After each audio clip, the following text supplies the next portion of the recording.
I think this is kind of an important video because the moment I set out to make this video, I just so happened to run into the guy that almost beat me to death. Strangely enough, we just crossed paths again. Like, whatever. High honking person that I don't know. We crossed paths again. So I feel like maybe there's a reason for all this. Like it was like to get me off balance or something. So fuck it, I'm gonna make the video anyway. And I actually recorded the guy, so I have him. This mysterious homeless guy that nobody can catch, that nobody knows where he is, even after I pointed him out in the lineup. Can't mysteriously get the security camera footage from the store where it happened, you know.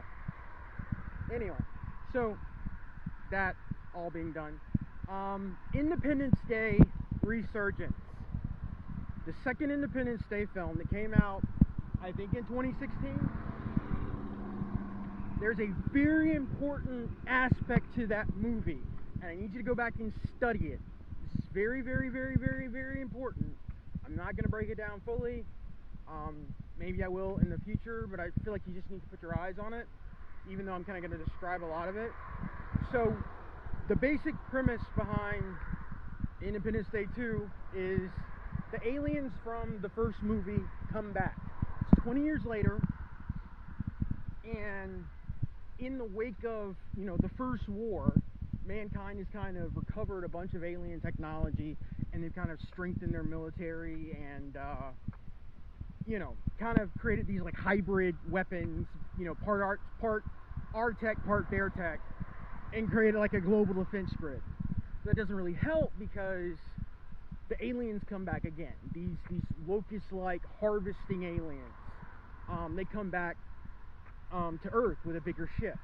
Basically, they're just gonna, because the first one there was like, you know, there was like a ship that was kind of the size of the moon, and you had a bunch of like the smaller ships that came off from that, and they went to, yeah, the second film, it's just one big ship that's like a third of the planet Earth size or something like that. It's really, really big.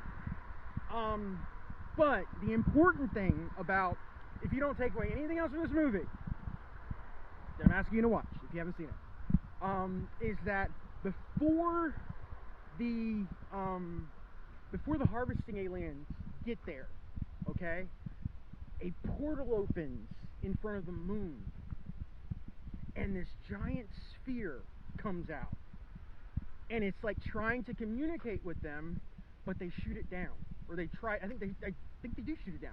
They hit it with this hybrid tech, and they like basically recover it, and it shuts down. This comes into play later in the movie, because you find out that sphere actually represented a race of benevolent beings that came to Earth to warn us of the impending invasion of the harvesters. You find out that these harvesting aliens go from world to world and basically, you know, suck up the natural resources and kind of accumulate it into their technological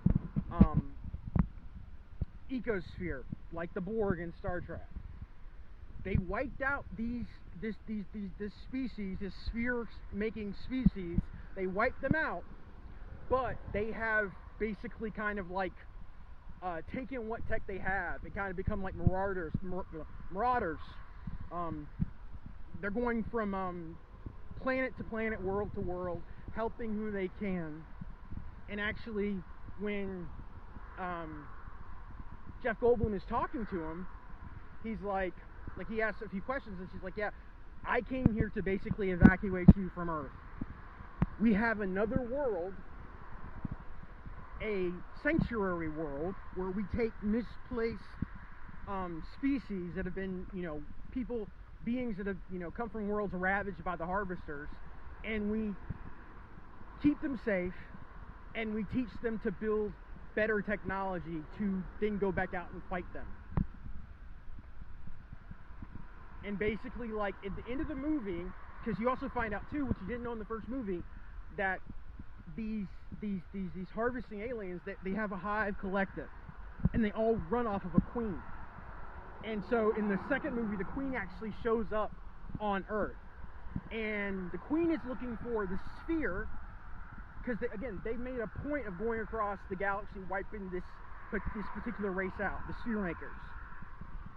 So they use the sphere as a to trap the Queen, because the Queen's going to come to Area 51, and that's how they get the Queen to come to Area 51. Anyway, that is such an important story arc. I cannot explain or go into the details of why it's so important, but trust me, I was just like recently let in on some information, and that is a very important scene. And that also goes into what I talked about earlier, about the spheres, about the angels, about Ezekiel's wheel, you know, the Book of Enoch. It's all there, people. Anyway, I'll talk more about it later. But I feel like I just had to make the video, because, you know, I see this guy, my mind's like somewhere else. And then, like, I thought about it, I was like, oh shit, yeah, I was gonna make that video. Anyway, be safe, you guys, because it's weird out here. Take it easy.